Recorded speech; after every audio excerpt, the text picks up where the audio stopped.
dosen gelombang 1 2024. Perkenalkan, saya Nurul Fauzia, salah satu dosen pada program studi akuntansi Universitas Nahdlatul Ulama Indonesia. Video ini dibuat untuk melengkapi persyaratan dalam pengajuan sertifikasi dosen gelombang 1 2024, yaitu pernyataan diri dosen dalam unjuk kerja Tridharma Perguruan Tinggi PDD UKTPT dalam bidang pengajaran. Pada kesempatan kali ini, mata kuliah yang akan saya ambil sebagai contoh dalam video pembelajaran adalah mata kuliah inti dalam program studi akuntansi, yaitu manajemen strategi. Mata kuliah ini terdiri dari 3 SKS, 2 SKS termasuk materi, dan 1 SKS itu problem solving berdasarkan dari case study yang diambil pada mata kuliah ini. Mata kuliah ini disampaikan dengan metode DIA atau DIA, Delivery, Interaction, and Assessment dalam proses pembelajaran yang ada di kelas secara offline ataupun secara online. Deskripsi mata kuliah ini, mata kuliah manajemen strategik berisi tentang materi yang membahas cara mengelola perusahaan atau cara memanage perusahaan ataupun organisasi secara baik dan strategis agar mampu merealisasikan target yang telah ditetapkan serta mengembangkan kualitas sumber daya yang dimiliki secara efektif dan efisien. Dalam mata kuliah ini juga melatih mahasiswa untuk menjadi pemimpin perusahaan ataupun organisasi dengan memasukkan unsur leadership dan communication. Mata ajar dipilih dalam mata kuliah ini disesuaikan dengan perkembangan zaman dan kebutuhan industri untuk generasi selanjutnya. CPNL pada mata kuliah ini dari prodi akuntansi yaitu kompetensi umum 1, mampu menerapkan pemikiran logis, kritis, sistematis, dan inovatif dalam konteks pengembangan atau implementasi ilmu pengetahuan dan teknologi yang memperhatikan dan menerapkan nilai humaniora yang sesuai dengan bidang keahliannya. Kompetensi khususnya yaitu mampu berpikir, memahami, dan menganalisis fenomena sosial terkait bidang keakuntansian. Dan untuk CPNK-nya, yang pertama, mahasiswa dapat memahami, menginternalisasi, dan menjelaskan teori manajemen strategik secara baik dan benar. Yang kedua, mahasiswa dapat menjelaskan identifikasi permasalahan manajemen strategik. Kemudian, mahasiswa dapat membaca dan menggambarkan perspektif interdisipliner mengenai isu-isu terkini dalam manajemen strategik. Dan yang terakhir, mahasiswa juga mampu menerapkan jiwa kepemimpinan dan mampu mengambil keputusan manajemen yang andal. Dalam mata kuliah ini, kami memiliki pokok pembahasan yang menarik karena tidak hanya memperhatikan teori yang telah ada sejak lama, tapi kami memadupadankan dengan perkembangan zaman dan kebutuhan industri saat ini. Pokok pembahasan yang pertama ada konsep dasar manajemen strategik, kemudian BMOSA atau Company's Direction, dan lingkungan bisnis eksternal, lingkungan bisnis internal, corporate strategy termasuk diversification and the multi-business company. Lalu ada building organization capable of good strategic execution termasuk people, capabilities, and structure.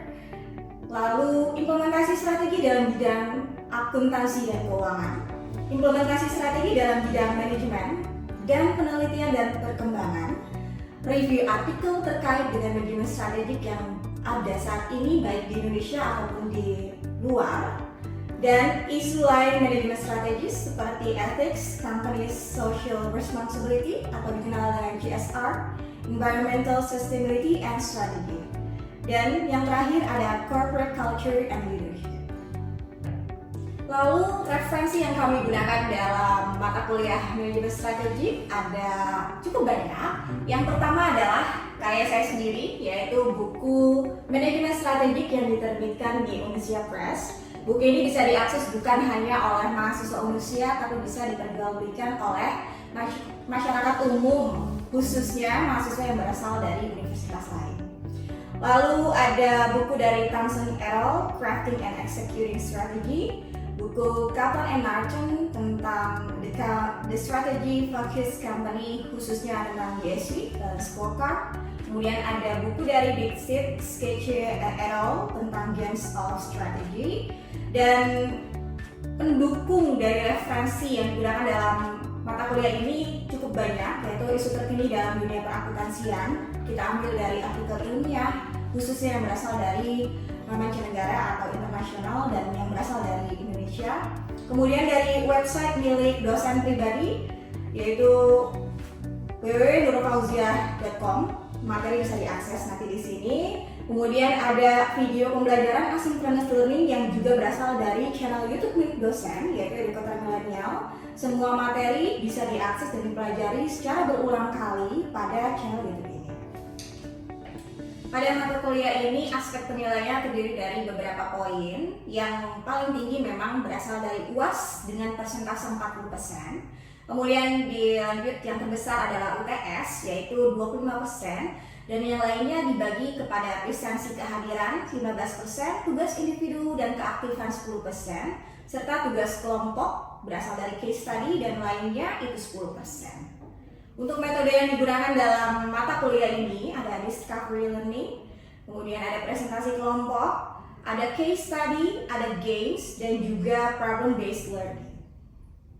Berikut adalah contoh video pembelajaran yang akan dilakukan dalam proses offline atau secara luring dalam kelas. Warahmatullahi wabarakatuh. Waalaikumsalam warahmatullahi wabarakatuh. Selamat siang semuanya. Siang, Bu. Sehat? Alhamdulillah. Oke, kali ini kita kembali ke mata kuliah manajemen strategi, salah satu mata kuliah kita di prodi akuntansi. Dan sebelum kita mulai perkuliahan, mari kita berdoa menurut agama masing-masing. Berdoa dimulai.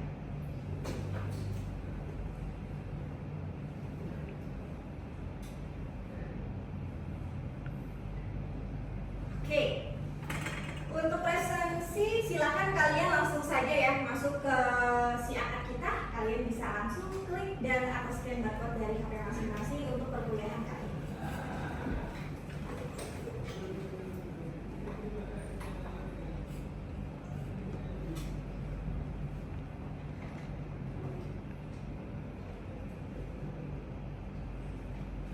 Mungkin sambil menunggu pengisian presensi, saya juga mau menginfokan kembali materi sudah saya share ke admin kita di pertemuan 4. Kalian nanti bisa akses di sana ya untuk mengulang materi dan lain-lainnya.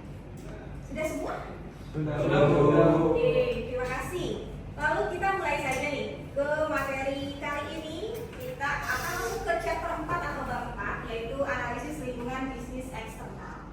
Tapi sebelum kita membahas ini, pertemuan lalu ada yang ingat nggak kita bahas apa sih? Ingat, Bu, kita bahas tentang company direction. Company's direction.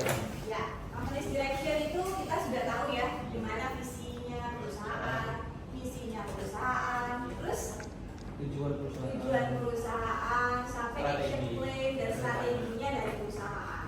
Setelah semua itu kita pelajari dan tentukan, kita juga perlu nih kalau nanti menjadi bos, menjadi pimpinan dari perusahaan atau organisasi, kita harus menguasai analisis lingkungan bisnis eksternal. Nah, ini pokok bahasan kita kurang lebih ada 3.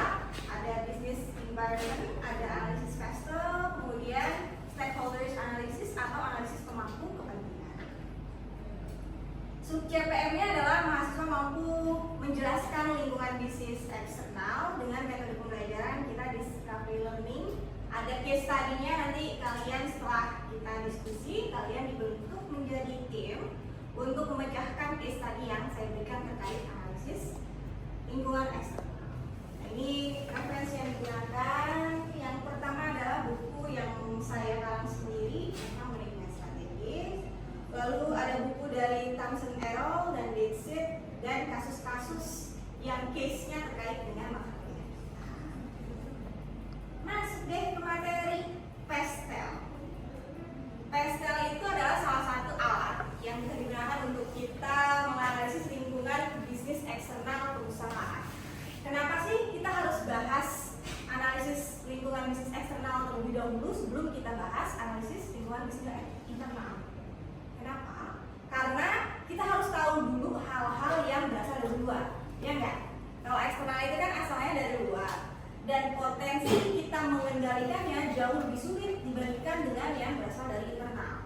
Oleh karena itu, perusahaan atau organisasi hendaknya menguasai materi atau faktor-faktor yang berasal dari world view atau dari eksternal. Itu alasan utamanya kenapa kita membahas lingkungan eksternal terlebih dahulu dibandingkan dengan internal. Pastel, kalau kalian dengar pastel, yang terbayar apa? Makanan? Pastel ya? Iya, hampir-hampir mirip lah. Tapi kalau pastel ini adalah metode atau strategi kita untuk menganalisis lingkungan bisnis eksternal. P-nya itu adalah politik, ya, faktor politik. Kemudian E-nya ekonomis, dan S-nya itu adalah social, lalu technological, dan environmental. Terakhir itu legal. Kita coba bahas satu persatu. Kalau yang politik itu faktor yang berkenaan dengan governance atau pemerintahan. Kira-kira menurut kalian contohnya apa ya faktor politik yang bisa memberikan pengaruh terhadap bisnis atau organisasi? Bu, Iya. contohnya kebijakan fiskal, sistem pajak, dan pemilu. Oke, benar banget ya. Jadi kalian jangan mengira kita dari akuntansi ini atau ekonomi ya nggak bisa ada kaitannya sama politik. Padahal sistem pemilu di Indonesia pun itu juga mempengaruhi nanti misalnya pasar-pasarnya atau gimana cara berdagang, sistem dan lain-lain, kebijakannya juga bisa berubah. Itu adalah faktor-faktor politik yang mempengaruhi lingkungan bisnis. Kemudian ada faktor ekonomi. Kalau ekonomi itu yang berkaitan dengan ekonomi yang ada di Indonesia ataupun di mancanegara. Ada yang tahu nggak kalau ekonomi? Saya Bu, Ya. contoh-contoh ekonomi itu seperti inflasi, suku bunga, seperti itu Bu. Oke, inflasi, suku bunga, kemudian tingkat pinjaman, kredit, itu ya. Itu contoh-contoh faktor ekonomi yang bisa mempengaruhi analisis lingkungan bisnis eksternal dari suatu perusahaan. Kemudian ada sosial. Nah, irisan dari materi kita ini cukup banyak. Sosial juga, jadi nanti kalau ada yang misalnya belajar tentang sosiologi atau antropologi dan lain-lain, itu juga mempengaruhi mata kuliah kita ketika kita nanti menjadi pemimpin dari perusahaan. Lingkungan sosial itu misalnya tren atau kebiasaan budaya orang mengonsumsi sesuatu, demografiknya, misalnya orang-orang yang berada di kota yang agak jauh, di tempat yang agak jauh dari kota sama orang yang ada di kota yang aksesnya mudah, itu tren pembelian dan konsumsinya pasti berbeda ya. Nah itu juga bisa mempengaruhi lingkungan bisnis eksternal. Kemudian ada teknologi. Kalau teknologi itu hal-hal yang berbau digital atau perkembangan zaman sekarang ya. Sekarang dulu kita kalau mau belanja kemana? Langsung ke pasar ya, atau ke cewek-cewek belanja baju di mana?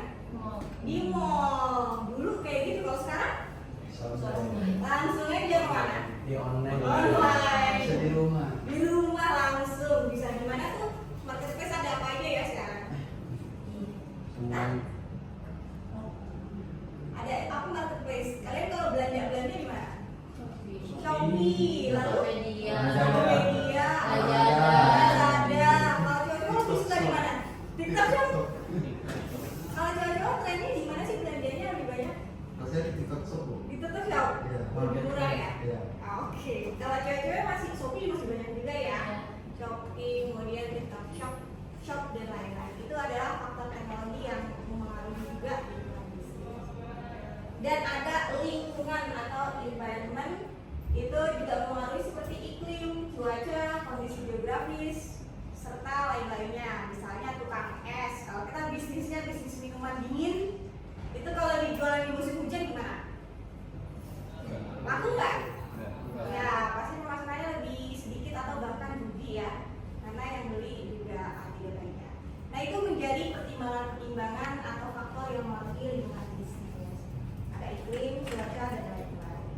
Lalu legal itu adalah yang terkait tentang hukum atau legalitas yang harus dinyatakan dalam misalnya melalui notaris, administratif, dan lain-lain. Apa yang kalau legal contohnya? Kan contoh legal itu seperti standar pekerja dan aturan konsumen.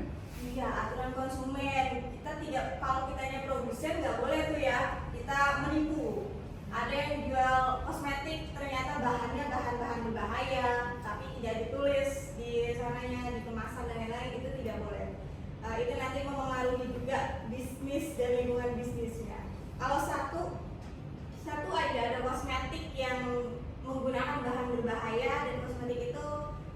banyak produk di dalamnya, produk-produk lain nanti akan kena atau ikut ya imbasnya.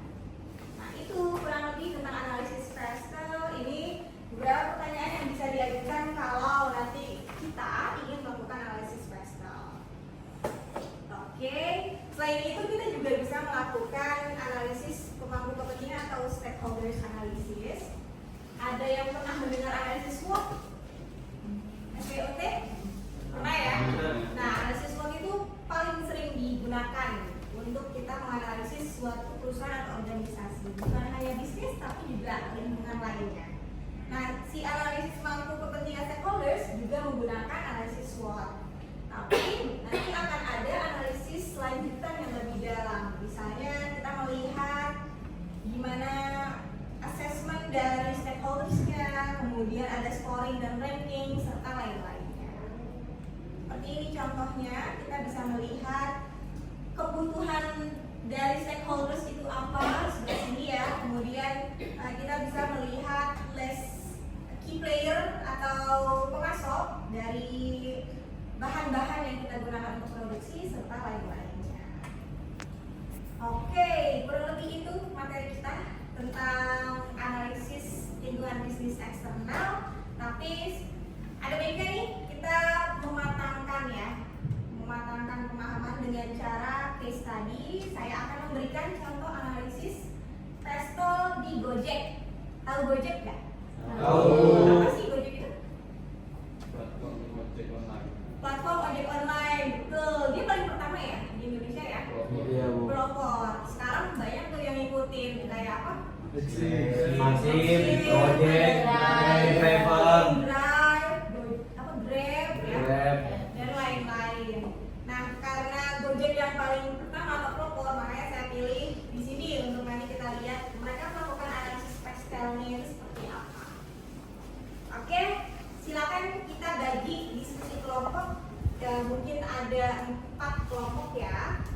Lalu nanti saya kirimkan ke Edwin analisis Prestel di Gojeknya, nanti kalian buat mind mapping setelah diskusi per kelompok supaya tahu gimana problem solving dari perusahaan Gojek. Silakan kita bagi, hitung aja ya 1 sampai 4 supaya nanti dibagi per kelompok. Mulai dari sini.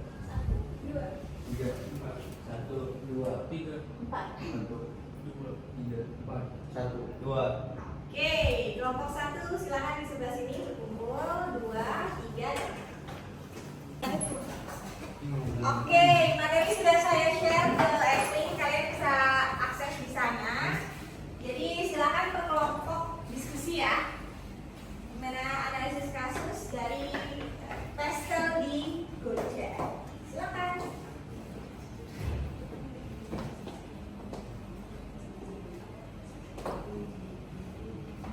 Oke, setelah 30 menit kalian berdiskusi kelompok, kita akan coba lihat nanti ya, saya akan cek satu persatu hasil mind mapping yang telah dibuat dan analisisnya.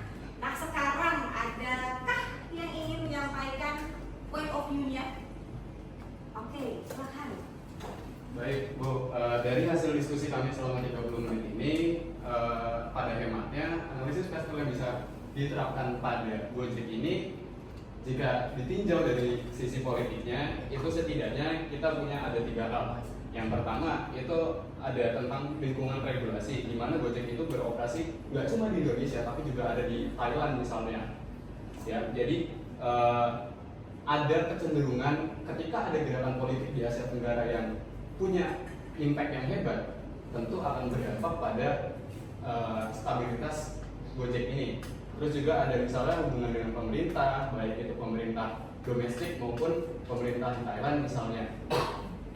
Dan ya lagi-lagi kalau ketika kita ngomongin politik, misal ada suatu konflik tertentu, maka yang satu-satunya yang jadi ancaman untuk Gojek itu adalah tentang stabilitas kebijakan itu. Apalagi Gojek ini sudah mancanegara, maksudnya udah se-Asia Tenggara gitu. Terus dari faktor ekonominya, bisnis Gojek itu berkembang cenderung ke middle class daripada orang-orang yang kelas burju ataupun yang di bawahnya middle class gitu. Orang-orang prekariat dengan yang dituntut untuk cepat kerja harus masuk jam 7 setengah 8 gitu loh, dan mereka kesusahan untuk nyari ojek. Ya solusinya ada di Gojek gitu. Terus kita nggak usah ngomongin inflasi atau mata uang dulu, karena sejauh kita ngalamin 2 tahun ini atau mungkin 3 tahun ke belakang, misalnya pas Covid, ya ketika inflasi dilebarkan pun Gojek masih bisa tetap bertahan. Ketika Bu Sri Mulyani itu melebarin inflasi, atau misalnya sama dibandingkan misal ditantang sama tingkat pengangguran di Jakarta misalnya, Gojek tetap masih bisa beroperasi karena justru itu menambah mitra katanya. Jadi orang-orang misalnya yang tadinya nggak tahu mau ngapain, akhirnya daftar Gojek aja lah gitu untuk ngojek. Terus misalnya yang lain dari faktor sosialnya ada urbanisasi gitu loh. Jadi ada perubahan gaya hidup di beberapa kota tertentu. Apalagi kota-kota yang ya dia mobilitasnya cepat gitu loh. Dan ini kecenderungannya terjadi pada kota-kota industri, termasuk kayak Cilegon, Bekasi, Tangerang Selatan, bahkan sekarang sudah arah pembangunannya karena ke Kerawang juga udah mulai pada banyak. Kalau Jakarta nggak usah diragukan lagi. Dan beberapa kota-kota wisata lainnya juga itu menjadi peluang besar untuk Gojek terus berkembang di situ.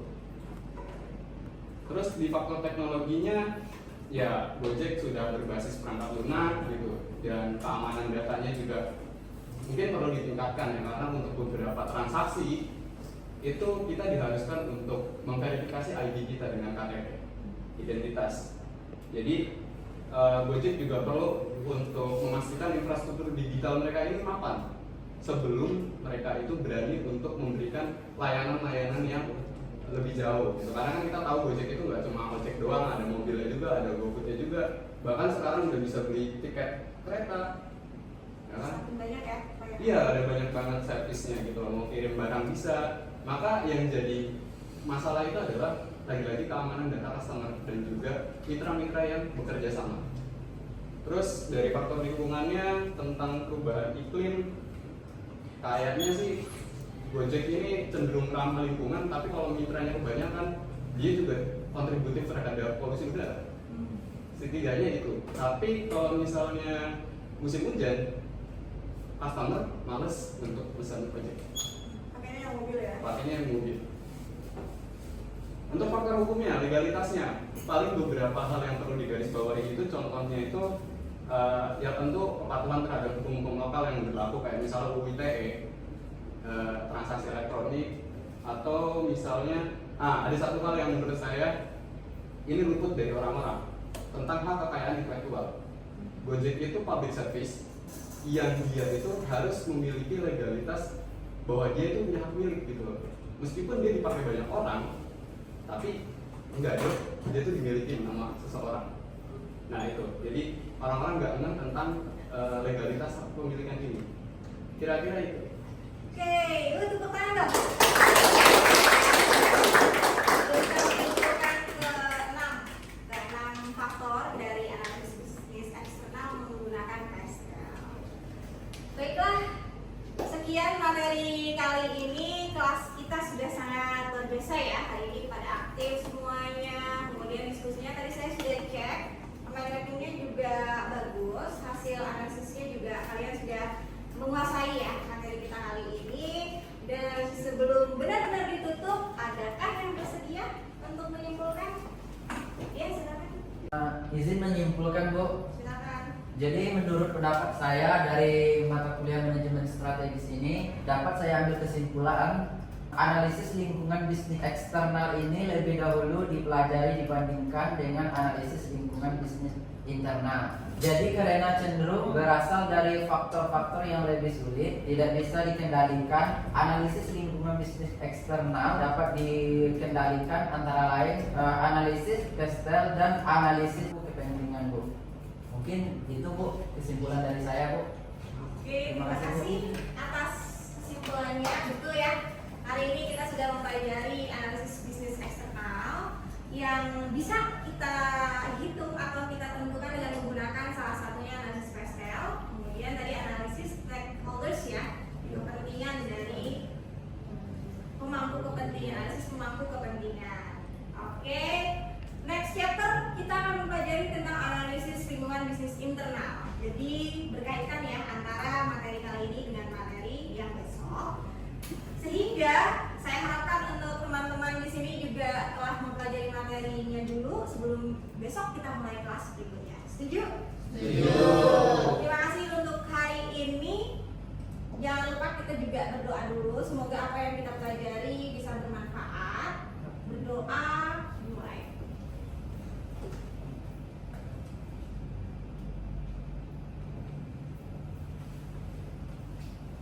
Sekian. Wassalamualaikum warahmatullahi wabarakatuh. Sekian video pembelajaran dalam mata kuliah Manajemen Strategik pada program studi akuntansi Universitas Nahdlatul Ulama Indonesia. Semoga bisa menjadi bahan pertimbangan baik dalam proses pengajuan sertifikasi dosen gelombang 1 2024. Terima kasih. Wassalamualaikum warahmatullahi wabarakatuh.